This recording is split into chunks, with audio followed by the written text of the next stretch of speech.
É, melhor um grande amigo. É porque quando você fala de um amigo, é igual Nietzsche fala mesmo, que é uma pessoa que você estará contente conversando por 50 anos seguidos. Sim. Exatamente. Às vezes a gente se sente contente conversando 50 anos seguidos com o amigo, mas quando vai pra esse outro campo emocional do relacionamento. É que nem o Epicuro fala, que a amizade, ela é tipo crucial para uma vida plena, mas a amizade que ele fala é essa amizade aqui, de verdade. Alguém com quem ele fala, alguém com quem você gostaria de dividir um pedaço de pão em uma cabana, uma casinha, assim. Véi, você pira que, tipo assim, no vídeo ele me fala assim, o que é amor pra você? E eu falo assim, amor eu acho que é igual assim com a minha amiga Isabela. Ela pode estar assim do meu lado comendo pão e eu tô feliz por estar do lado dela comendo pão, tá ligado? Não use a frase que os opostos se atraem, que os opostos não se atraem. Isso aí é uma... benefício que ela me traz assim. Isso aí você está em direção à conveniência. Sei. Não, na verdade eu sei. É tipo assim, sabe quando você tá tipo, comendo pão do lado da pessoa, igual eu com minha amiga que eu tenho, minha melhor amiga Isabela. A gente pode estar lá comendo pão, calada, em silêncio e eu gosto de estar lá com ela. Acho que talvez seja isso. Bom, isso aí é companheirismo. Meu Deus. Eu acho que eu não vou saber. Interessante. Aí vocês só começaram a conversar, você gravar, como acontece. É, exatamente. Eu gosto você gravar a conversa assim do nada, que nem uma polícia. Eu acho interessante.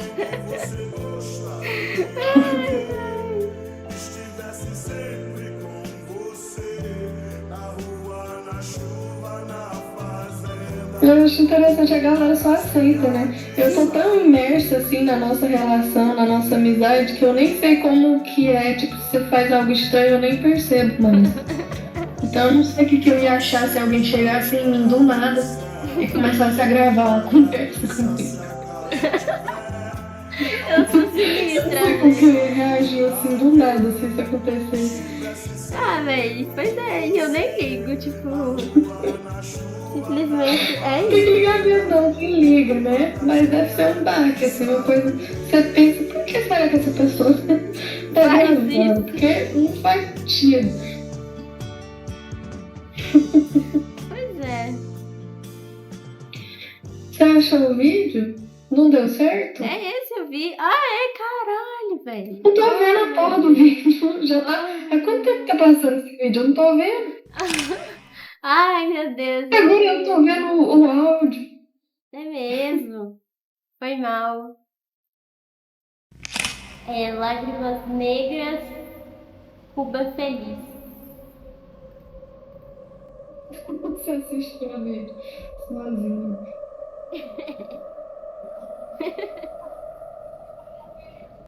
Fala, mãe. Seu avô, Altamiro, tinha muita fé nas plantas, no poder, na cura das plantas. Porque ele nasceu na fazenda e naquela época não tinha remédio igual nós temos hoje. Não existia, né? Então a minha avó, como ela era parteira, então ela tinha muita fé nas plantas. Então eles usavam muito as plantas. Quando ele teve câncer de próstata, quando eu levei ele no médico, ele usava muito chá, ele tinha muita fé que aquilo ia curar através do chá. Então ele buscava raízes, várias raízes, Isso assim, que meu avô? falava pra ele que curava o câncer, né? Então ele acreditava assim. Aí eu levei ele no médico e falei, doutor. E realmente o câncer dele curou, né?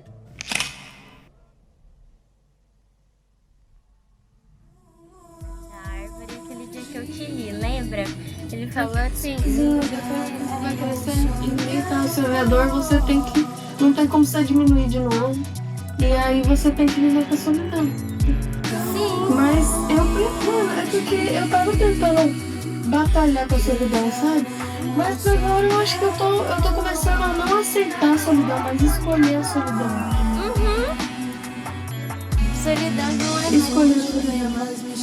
Lembra quando eu tava te falando isso, aquela época das minhas. Mas eu tinha que passar, eu tinha que chegar lá, eu não tinha chegado aqui ainda nisso, porque eu tive um outro caminho, né? Cada um com o seu caminho, apesar da gente ter muito pensamento em comum, a gente chega em lugares muito diferentes das coisas. E eu tive toda uma parada com relação à carência, à dependência emocional, a buscar esse desapego, esse apego ansioso. Eu tive muitos caminhos, assim, sabe? Uma relação muito tortuosa comigo e com os outros. E eu nunca tinha achado muito uma medida pra ficar. Mas agora, depois dessa última experiência que eu tive, eu pensei, cara, eu prefiro ter tipo uma grande amiga e não ter mais nada do que ficar buscando na superficialidade, que é onde eu não consigo mais fazer parte, nem se eu quiser, eu não consigo. Eu já não me sinto bem, nem me forçando.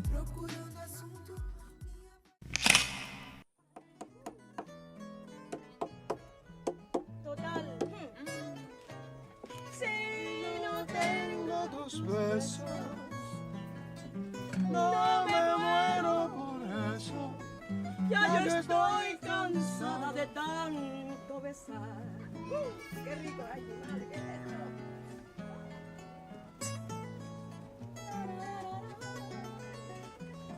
¿Cómo? ¿Dónde está? Eu tinha uma amiga, eu dormia na casa da minha amiga Kenny, e às vezes me dava essa cólica.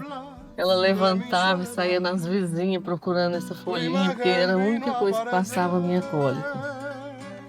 Se eu não tomasse esse chazinho, eu ia para farmácia, na época aplicava injeção nas farmácias, eu tinha que tomar uma injeção de Buscopan na veia. E às vezes ia parar até no hospital para tomar remédio na veia, porque a dor era muito intensa.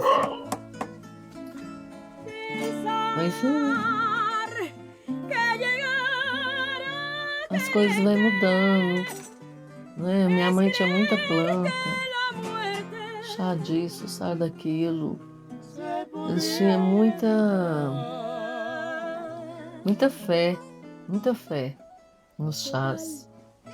Minha mãe e meu pai. Porque minha avó também, ela tinha, né? Porque os pessoas Ya yo estoy cansada de tanto besar.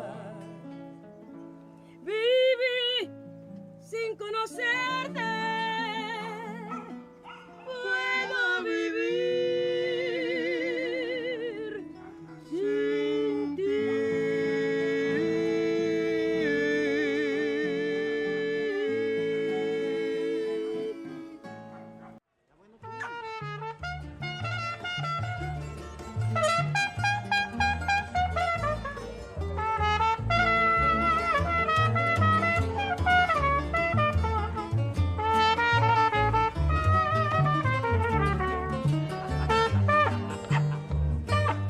tinha os toques, sabia todos os toques.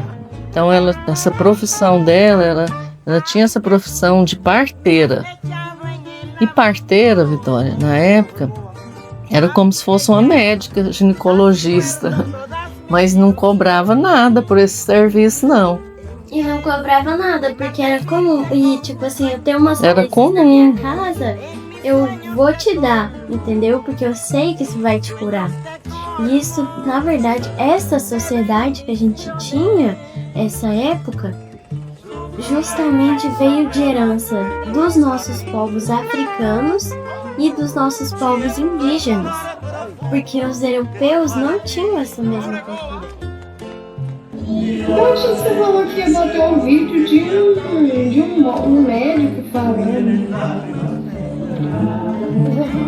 Claro que eu vou, mas isso depois, entendeu? O outro, eu já vou começar com o outro, na verdade.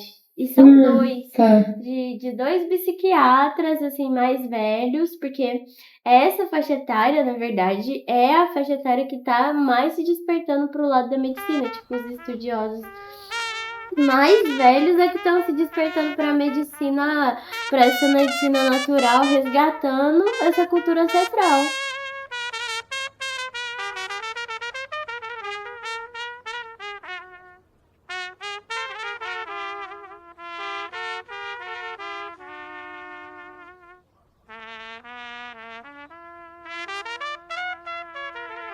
Eles são os que estão mais abertos pra isso. É sinistro.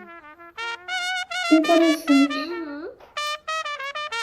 Mas isso faz sentido, pior que faz sentido, porque, tipo, essas são as pessoas que ainda têm a conexão com essa ancestralidade. As pessoas de hoje, elas já nascem condicionadas nessa parada dos medicamentos. Tipo, medicamento é algo bom, medicamento é o que há e o resto é coisa de velho. Isso É a percepção que a galera tem hoje em dia.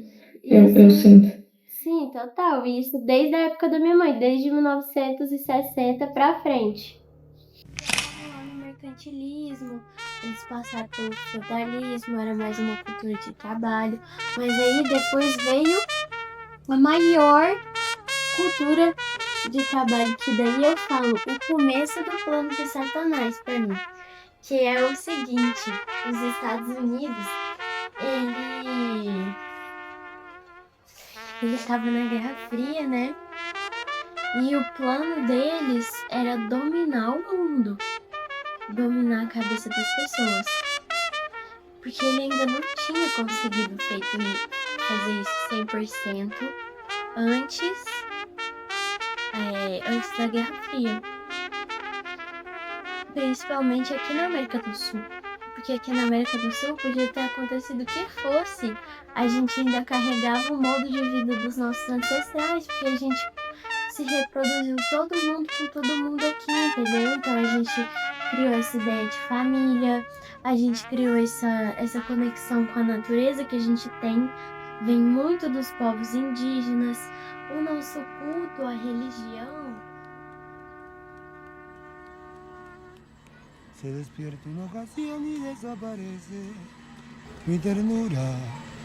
Cuando estoy soñando te veo entre mis brazos, pero al despertar me entrego a la realidad y entonces me doy cuenta que esto no ha sido una locura, por ti no me importa. Pensamiento, dile a fragancia que yo la quiero, que no la puedo olvidar, que ella vive en mi alma, anda y dile así. Aí tinha duas menininhas, um pastor lá tinha duas menininhas, e era da minha idade, a gente gostava de brincar, mas elas só brincavam comigo se o pai delas não visse, porque elas não podiam brincar comigo, porque eu não era filha de Deus na cabeça deles, na cabeça das crianças. Eu não era uma filha de Deus. Aí elas brincavam comigo, mas quando eu chegava, elas corriam para casa, voltavam correndo para casa. Porque o pastor ensinava para elas que eu não era filha de Deus, que a Igreja Católica não era de Deus. Então tinha essa cultura, tinha essa divisão. Tinha muito essa divisão da Igreja Evangélica, da Igreja Protestante com a Igreja Católica. na minha época de criança. Depois foi aumentando as igrejas protestantes. Veio outras, né? Veio outras denominações. E sempre houve essa guerra, essa diferença de religião, Essa separação. essa separação. Uhum. Que eles não podia ter uma discussão de religião. Eles atacavam a gente católico. Uhum. Falava que nós não era nossa religião não era verdadeira, que nós ia para o inferno, que nós acreditávamos em santo, essas conversas. Isso, que na época da minha avó, eles atrelavam os santos também às ervas. Sim, total. Isso desde a época da minha mãe, desde 1960 pra frente.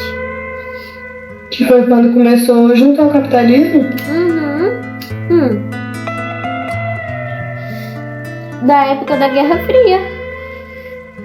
A Guerra Fria foi um marco. Que foi tudo que teve aí. Porque, o primeiro marco da desinformação, eu diria que foi o Império Romano.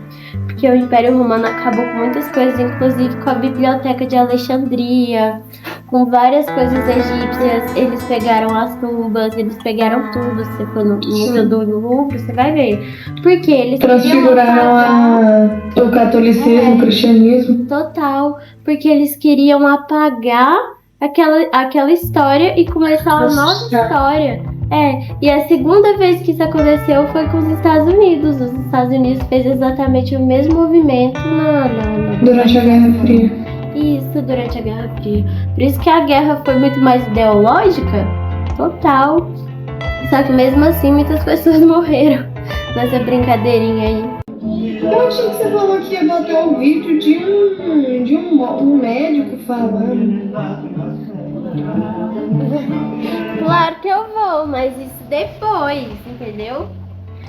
Essa é a música que você vai botar durante o filme. Não, daquela parte eu já vou cortar pra esse clipe. E talvez até com a voz da minha mãe por cima. Entendi. Aí depois você vai pro vídeo do outro. Isso.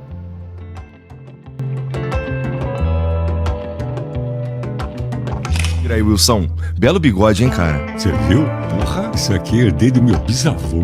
Cara, então tu viu nas fotos e aí? Vou te contar a história. Estava em casa, né? Visitando meus pais, eu já não morava com eles. Tinha essa cara. Quando chegou uma tia-avó, minha tia-avó do meu pai, sei lá. E a irmã do cara que eu vou falar. Tá. E ela ficava olhando muito pra mim, olhava muito pra mim. Eu achei, por que essa velha tá me encarando, né? Era a primeira vez que eu tinha visto ela. E aí, quando ela foi embora, ela estava indo embora, ela falou assim, eu preciso falar uma coisa. É impressionante como, falando pro meu pai, como o seu filho mais novo parece seu avô. Ele falou, é mesmo? Então ela falou, eu vou trazer uma foto.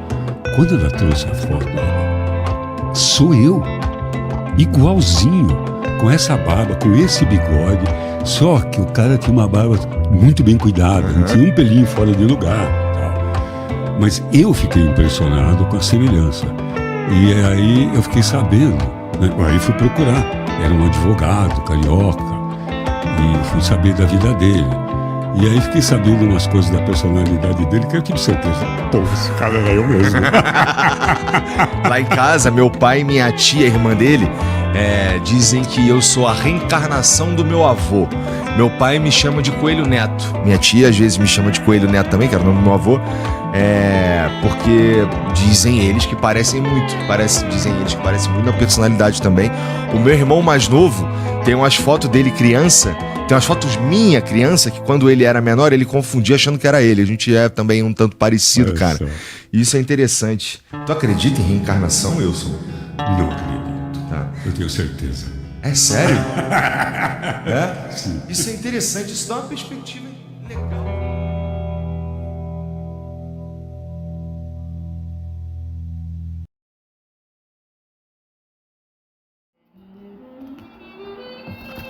Noa.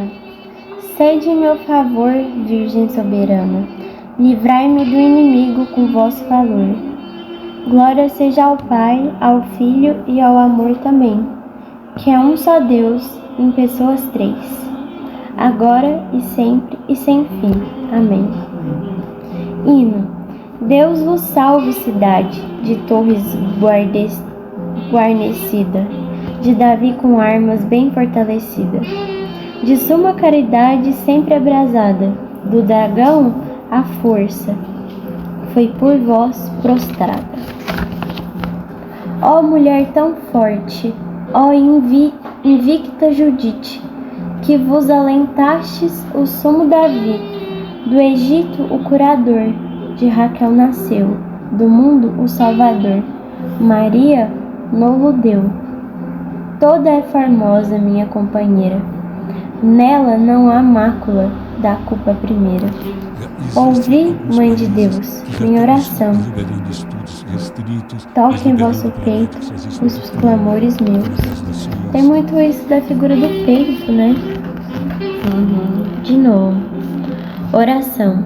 Santa Maria, Rainha dos céus, Mãe de nosso Senhor Jesus Cristo, Senhora do mundo, que nenhum pecador desamparais e nem desprezais, Para educar, terá médicos, não só médicos. e nem desprezais. Ponde, Senhora, em mim os olhos de vossa piedade e alcançai-me de vosso amado Filho o perdão de todos os meus pecados, para que eu, que agora venero com devoção vossa Santa e Imaculada Conceição, mereça na outra vida alcançar o prêmio da bem-aventurança, pelo merecimento de vosso benditíssimo Filho Jesus Cristo, nosso Senhor, que com o Pai e o Espírito Santo vive e reina para sempre. Amém. Mencionou, e eu não sei se eu entendi direito, falando sobre os efeitos que acontecem. Porque cura. Um psiquiatra precisa fazer forno para poder falar essa palavra.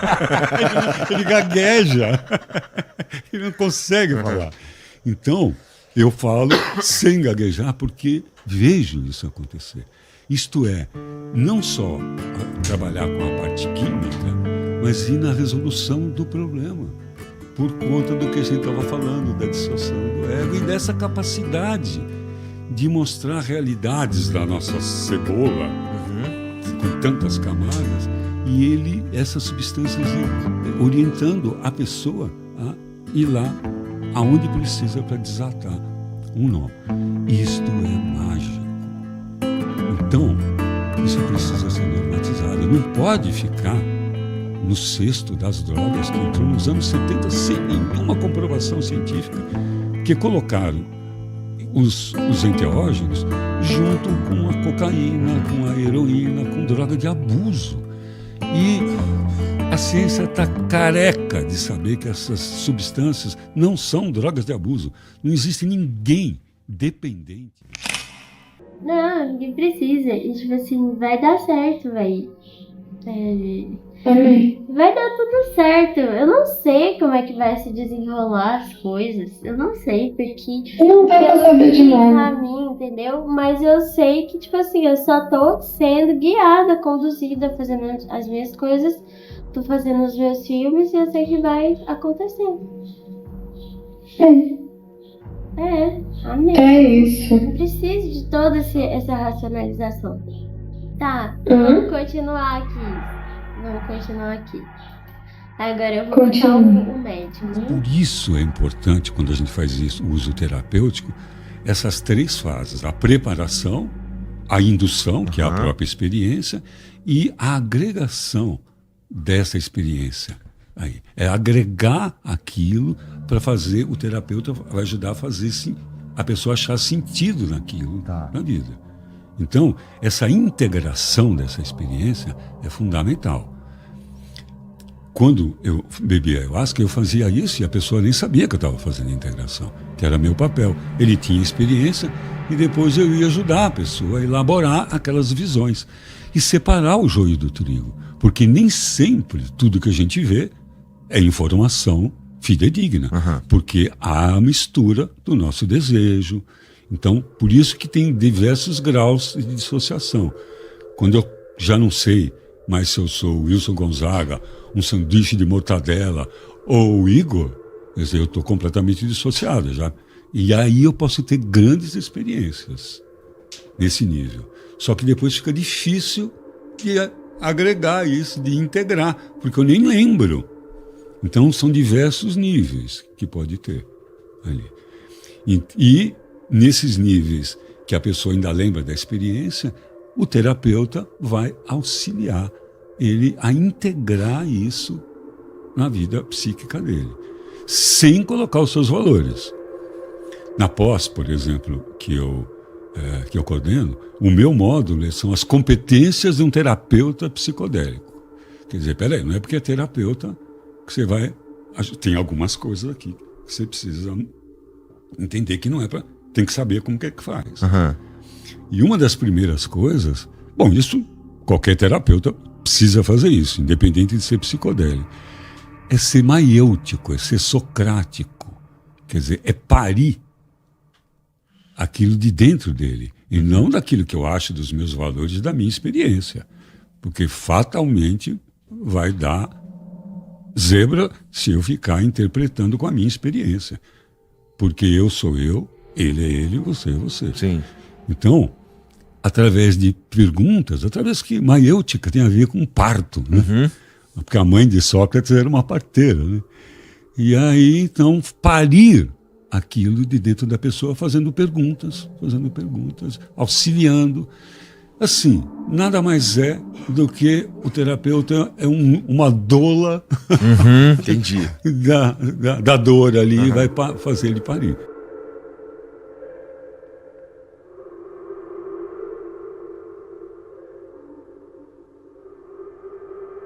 Aí eu levei no médico e falei, doutor... E realmente o câncer dele curou, né? Doutor, meu pai usa muito raízes, ele acredita muito no poder das plantas. Ele falou, faz mal, assim que ele está fazendo um tratamento de quimioterapia. Ele falou, não faz mal nenhum, pode tomar à vontade. Pode tomar as suas plantas, seu chá à vontade, você só não pode parar o tratamento, né, com a radioterapia.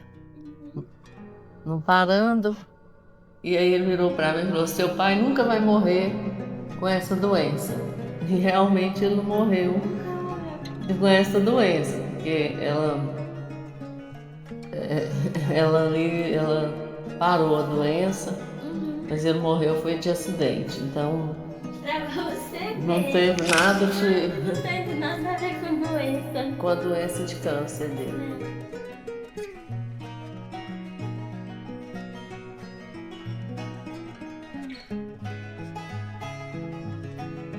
Por isso é importante, quando a gente faz isso, o uso terapêutico, essas três fases: a preparação, a indução, que é a própria experiência, e a agregação dessa experiência. É agregar aquilo para fazer, o terapeuta vai ajudar a fazer a pessoa achar sentido naquilo na vida.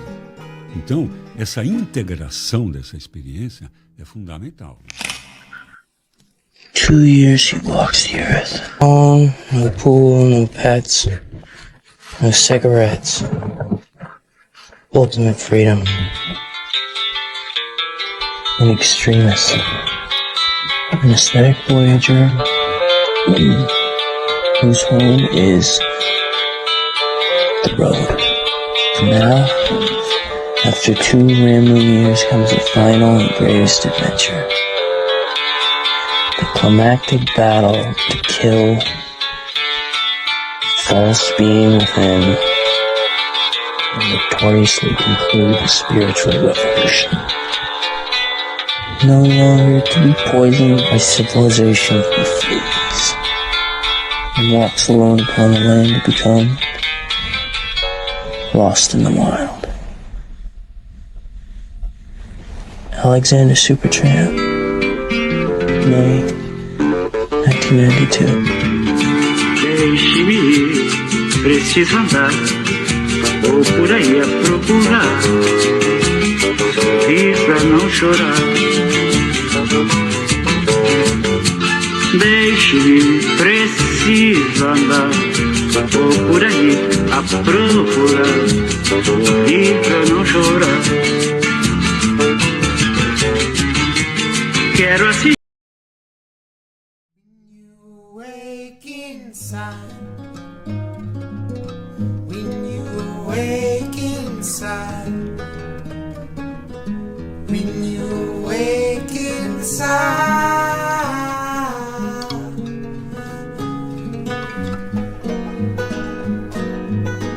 When you wake inside. Lança o barco contra o mar. Vem ao vento que houver. E se virar nada,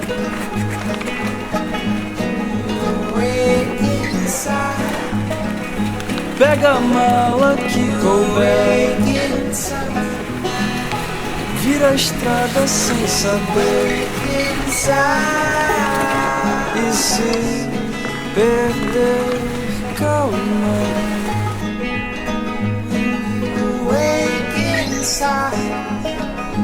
Beija a boca da mulher. Tira a roupa sem pedir. E se sorrir, fica.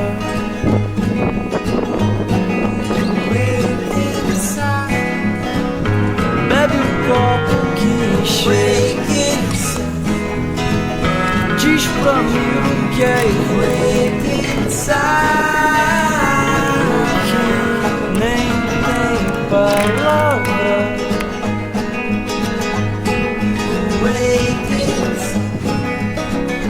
Lança o barco contra o mar.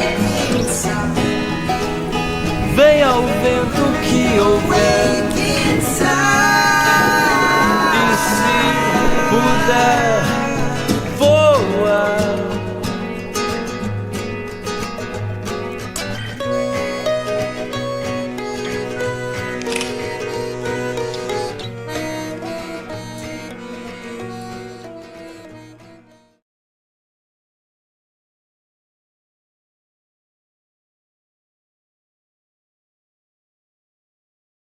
A gente falou, quer dizer, você falou aí bastante sobre desatar nó. Se a gente for olhar do ponto de vista físico, só físico, né? O cérebro e as ações que a gente toma, as decisões, o jeito que a gente opera e tudo mais, olhando para como funciona fisicamente no cérebro, tá falando de corrente elétrica sim. do neurônio pro outro, uns choquinhos, né? Cara, esses nós que a gente desata quando a gente faz uma terapia, com enteógenos ou alguma coisa assim, a gente tá tratando, a gente tá ingerindo, por exemplo, alguma coisa física, estamos tomando ali um ayahuasca que vai ter um efeito físico no meu corpo, vai mexer nos choquinhos do meu cérebro, e eu queria entender, eu queria que tu me dissesse a relação entre o físico e o, eu não sei, espiritual, mental, eu não sei qual é a palavra certa, mas sabe, o etéreo. O físico e o metafísico. Isso. Beleza, tá bom. Importantíssimo isso. Porque isso é o que diferencia essas substâncias de todas as outras. Tá. E por isso que elas trazem consciência. Porque elas conseguem fazer essa transição. E como que a coisa acontece? Ela vai agir no cérebro praticamente em duas frentes, resumidamente. Na neurogênese, que o nome já diz, criação de novos neurônios. Tá.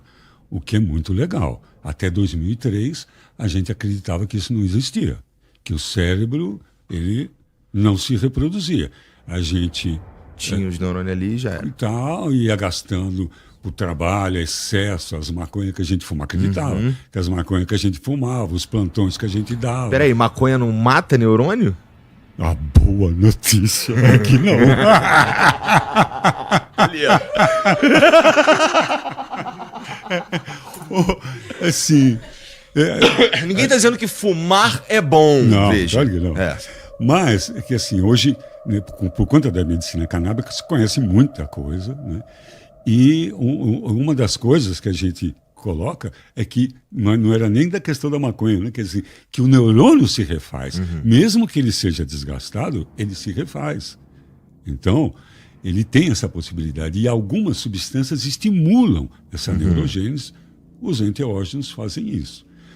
Mas o que é mais impactante não é nem a neurogênese, porque depois de adulto, ela já fica numa outra velocidade, mesmo estimulada. O que impacta é a quantidade, é o absurdo que acontece no cérebro de neuroplasticidade. O que é isso? E por que esse gesto, Calmon?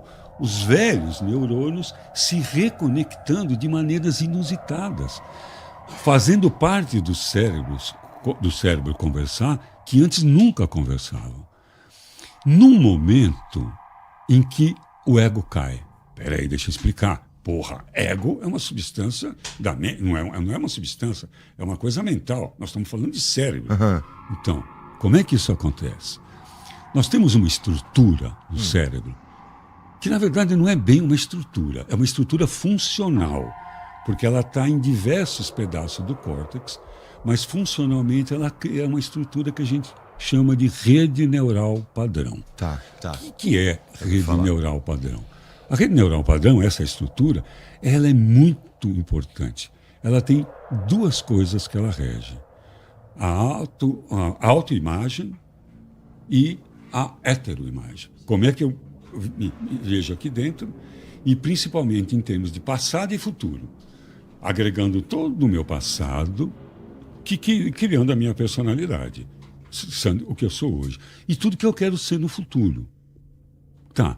E no presente tem a ver com como é que eu me relaciono com os meus pares, uma vez que eu sou um ser gregário e preciso viver em sociedade. Preciso por quê? Porque a minha essência pede isso, como a gente falou. Eu estava até fora do ar ainda, que se separa, a gente junta, enfim. Muito bem. Rapidinho, a rede neural padrão é um piloto automático que é minha primeira resposta a tudo, geralmente? Principalmente nessas três coisas. Tá. Meu passado, meu futuro, pessoal e como eu reajo com os outros. Então, em última instância, é assim que o ego se manifesta. A gente poderia dizer, então, que a rede neural padrão, de uma maneira resumida, simplória, né, com riscos de cometer algumas gafes científicas, que é a casa do ego. Tá. Muito bem. No momento da psicodelia, a casa do ego buga. E aí é aí que chama dissociação. Dissociação do ego. O ego, ele sai do controle. A minha rede neural padrão, quando eu estou usando os enteógenos, por exemplo, a minha rede neural padrão, ela não é mais padrão, ela se organiza de outra forma. Ela buga. Tá. Ela buga, ela não faz mais aquilo que ela faz. Concomitante, uma chuva de neuroplasticidade, numa abundância incrível, como eu disse, fazendo uma pirotecnia, quando viu-se pela primeira vez numa ressonância magnética funcional. Fala, que é isso que está acontecendo com o cérebro? Ele está conversando com partes que eles nunca conversavam e tal. E na prática, significa um olhar criativo, inusitado, sem censura. E numa dessa, ele pode desatar um nó completamente diferente. Mas isso, então o funcionamento vocês têm prova física que não é você falando, não, eu tive uma experiência. Tem uma prova física que a parada funciona, né? Através do hardware, muda o software. Entendi. Chupa a Merck Sharp, chupa a Janssen. Não existe laboratório que consiga fazer isso. Né? De substâncias que através do hardware muda o software. Então, por exemplo, como eu disse, um daqueles caras que iam se matar, um dos 38, se ele tem uma experiência epifânica, e acontece isso, cai a rede neural padrão e ele se encontra consagrado e ele percebe que ele é Deus, acabou. O efeito vai passar, nunca mais ele vai querer se matar. Ele entendeu uma verdade. Não é que quando passou o efeito ele fala, desentendi. Entendi, aquilo. caralho. Então, muda o hardware, muda o programa.